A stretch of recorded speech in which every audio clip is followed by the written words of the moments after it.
Bonjour à tous, je suis Gilles Mansillon. Je viens à vous aujourd'hui brièvement pour discuter un petit peu de cette pleine lune en Cancer. C'est une lune magnifique. J'espère que vous pourrez sentir cette proximité avec l'émotion, parce que le Cancer, c'est vraiment le monde intérieur, c'est le monde des sensations, des ressentiments, des sentiments. Et cette lune nous rend toutes ces choses-là absolument magnétique, disons. Et donc c'est vraiment un moment où on peut se tourner vers l'enfant intérieur. C'est vraiment notre enfant intérieur, c'est notre être éternel. Une fois qu'on a connecté avec notre enfant magique, notre enfant éternel, c'est une réalité de la 6e dimension. On peut effacer le vieillissement, on peut faire plein de choses. Il faut savoir que au départ, il faut le traiter son corps comme si c'était un tout petit bébé. Donc c'est pas vraiment le cas. On n'a pas vraiment une attitude vis-à-vis de nous-mêmes qui est encore complètement pure au point de pouvoir se traiter comme un tout petit enfant. Mais c'est des choses qu'on doit apprendre à découvrir, prendre soin de soi, arriver à s'amuser, apprendre à s'amuser, se détendre, se faire plaisir.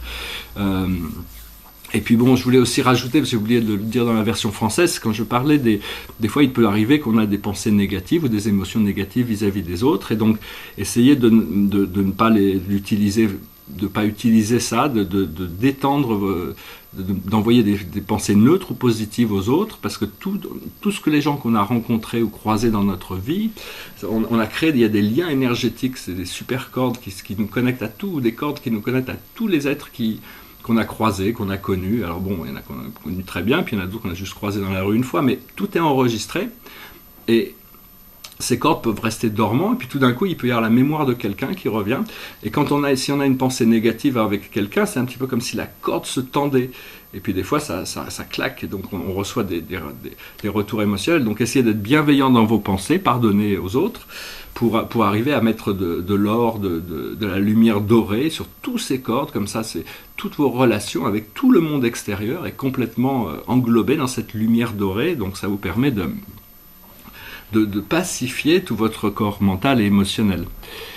C'est clair que il y a une période très très puissante, parce que toutes les planètes, mais les 10 planètes principales de notre système solaire, c'est assez rare, sont toutes vont toutes vers de l'avant depuis la Terre. Donc c'est vraiment toutes ces planètes qui vont direct, c'est vraiment un énorme accélérateur. C'est comme si tous les bateaux partaient dans la même direction. Des fois, il suffit qu'il y en ait un seul qui aille un peu en contre-courant pour qu'il y ait des flots qui se mélangent un petit peu. Donc là, toutes les planètes vont dans la même direction. Et puis donc c'est vraiment un moment important. Il y a une croix cardinale, c'est-à-dire il y a la lune en Cancer, il y a Pluton en Capricorne, et puis il y a Uranus en Bélier et Jupiter en Balance. Donc ça crée vraiment un dynamisme très puissant. Tout en sachant qu'il va y avoir une conjonction entre Vénus et Neptune, donc c'est vraiment une opportunité de vraiment se connecter à des sentiments, des énergies divines, des choses. Il faut pouvoir respirer ces énergies, les intégrer à l'intérieur de nous.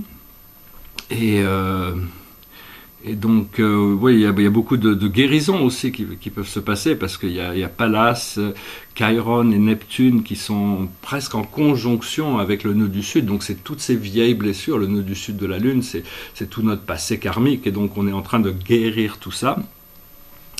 Donc il faut profiter au maximum de tout ça, et puis tout en sachant que c'est une lune très importante, qui va quand même nous permettre de pouvoir faire... il y a énormément de transformations avec le Soleil qui passe devant Pluton, donc puis il y a énormément d'autres planètes qui ont leurs influences, et donc tout ça, quand on regarde l'astrologie, on ne peut voir que des détails de toute manière. Je voulais faire une petite lecture de cartes pour cette lune.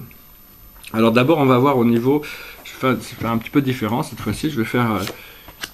La situation, je vais faire 10 cartes, c'est une croix celtique.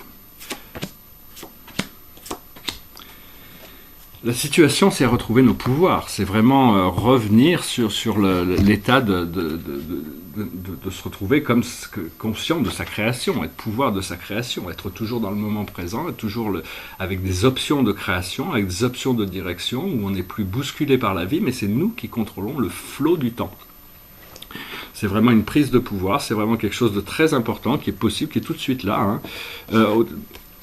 La seule chose qui peuvent bousculer un petit peu, pas bousculer, mais qui, disons, il y a des projections. Alors les projections, c'est des illusions, les choses qu'on croit être vraies qui ne sont pas vraies. Et donc on projette ces choses-là, mais ça reste des projections.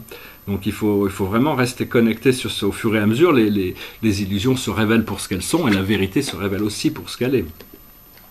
Après ça, devant nous, on a la percée. Donc c'est un peu toujours les mêmes cartes qui ressortent par rapport aux dernières lectures, parce que c'est encore en train de se passer. Les choses se passent graduellement et progressivement, puis ça dépend où on en est.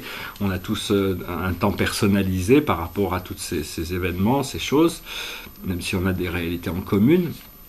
Alors dans le passé, on a le passé lointain, c'est à la fois le passé lointain et ce qu'on cherche à intégrer, c'est notre subconscient, c'est l'expérience, c'est d'avoir une expérience beaucoup plus connectée, beaucoup plus réelle, beaucoup plus présente avec les choses, avec les êtres, avec beaucoup plus intense aussi, beaucoup plus... Pour le moment, on est vraiment dans un vide. Alors le problème, enfin pas le problème, mais c'est qu'on est en train de quitter la réalité linéaire matérielle de l'ego, du temps, de l'espace, de toutes ces choses restrictives et limitatives, et on n'est pas encore arrivé dans la 5e dimension, dans l'état de bien-être éternel, où on a tellement bien qu'on n'a plus aucun besoin. Le seul besoin qu'on a, c'est de créer, de servir. Donc on n'est pas encore arrivé là, donc il faut s'attendre à ce que... Il ne faut pas s'étonner s'il y a un peu du chaos, parce que quand une réalité est en train, il faut avant qu'une réalité se déconstruit, avant qu'elle puisse se reconstruire dans le modèle supérieur, il y a un moment où tout est en état de flux, de flux, tout est en état de... Bon, ayez confiance que ce qui est en train de se passer va ramener tous les éléments de votre vie en alignement, et à partir de là, on va pouvoir vraiment découvrir des nouveaux états d'être où ces questions ne se poseront plus. Ce qui arrive devant nous, encore une fois, c'est le compromis, c'est-à-dire il ne faut pas se compromettre, il faut faire attention d'être honnête par rapport à soi-même et de ne pas suivre les conflits jusqu'au bout. Il est plus important d'être heureux que d'avoir raison, de pouvoir prouver aux autres qu'on a raison. Donc il faut arrêter de se battre avec ça. Même si cela nous isole, parce qu'on peut avoir l'impression que quand on part dans une transformation psychologique telle que l'ascension, on se déconnecte un petit peu les autres ont du mal à nous comprendre et donc ça nous isole. Mais cette lumière, progressivement, la lumière qui se révèle en nous par ce procédé, qui nous a, disons que dissout les murs qui nous séparaient des autres. Hein. Donc, une fois qu'on a réussi à accepter notre programme tel qu'il est, de passer par la 4e dimension, le monde des rêves et des cauchemars, pour arriver dans la dimension de lumière, parce que pour le moment on est dans la dimension physique de la 3e dimension, pour arriver dans la dimension de lumière, il faut passer par toutes nos projections astrales. Donc il faut traverser ça, et à partir du moment où on arrive dans un plan astro qui est relativement clair, où nos rêves sont positifs, où on a une vision positive de la vie, on trouve une guidance. On trouve quelle que soit la guidance, c'est la sagesse qui nous est donnée au moment qu'on est prêt à la recevoir. Parce que nous sommes dans cette situation, nous sommes un peu prisonniers de notre esprit mental inférieur. C'est l'ego qui est tout le temps en train de calculer, de vouloir projeter, de vouloir contrôler, de vouloir... et donc il se perd dans des labyrinthes. On essaye... L'idée, c'est que pour le moment, on est toujours en train de se battre un peu avec notre ego. C'est un petit peu il y a une lutte entre l'ego et l'âme. L'âme n'est pas en état de lutte, mais c'est l'ego qui crée une force d'opposition. Et donc, c'est l'essence de ce que la religion, ce qu'on appelle le djihad, c'est l'effort de faire face à son obscurité pour trouver l'état de paix et d'harmonie avec Dieu. Après ça, c'est le vrai sens c'est l'effort qui doit être fait pour trouver la paix et l'harmonie à l'intérieur de soi. Bon, dans la société primitive, et ces gens qui ne comprennent pas, ils ont peur de leurs propres démons et donc ils trouvent des boucs émissaires à l'extérieur d'eux pour les refléter. Donc c'est des illusions, c'est des choses. Donc il faut arrêter de se battre. Il faut vraiment se rebeller, c'est-à-dire c'est le rebelle qui casse les chaînes. Il faut sortir de tout ce que les autres attendent de nous pour découvrir notre vérité intérieure, notre lumière intérieure. Pour ça, il faut développer notre bienveillance, mais aussi notre sens du bien-être personnel, notre pouvoir. Et à partir de là, l'empereur, il a tout un empire à gérer. Hein. Donc c'est vraiment aussi il ne faut pas essayer de se conformer aux autres. Il vaut mieux être original parce que c'est dans notre originalité qu'on peut apporter quelque chose de nouveau. Et donc, au plan de la création, hein, on est tous uniques, donc on a tous quelque chose à apporter. Le monde extérieur nous reflète actuellement de letting go, c'est-à-dire toutes ces choses qui s'en vont, quoi. Il y a une réalité qui se transforme à l'extérieur, et donc tout ça, ces choses, il y a plein de choses qui sont en train de partir. Et actuellement, notre émotion interne, on voit au-delà des illusions, on connecte à cet univers de l'âme, à cet univers de l'amour, à cet univers de retrouvailles à tous les niveaux, la reconnexion avec ces parties divines, sacrées, et aussi avec les autres personnes, membres de notre famille d'âme. La clé de tout ça, ça reste que la paresse, c'est-à-dire on va atteindre beaucoup de choses, il y a beaucoup de choses qui sont atteignables, mais on ne peut pas s'arrêter d'évoluer. On ne pourra jamais, même, disons que quand on arrive au succès dans une entreprise ou dans un projet, on prend un temps pour en profiter, quoi. On prend un temps pour savourer un petit peu la réussite, mais la vie nous poussera toujours à avancer.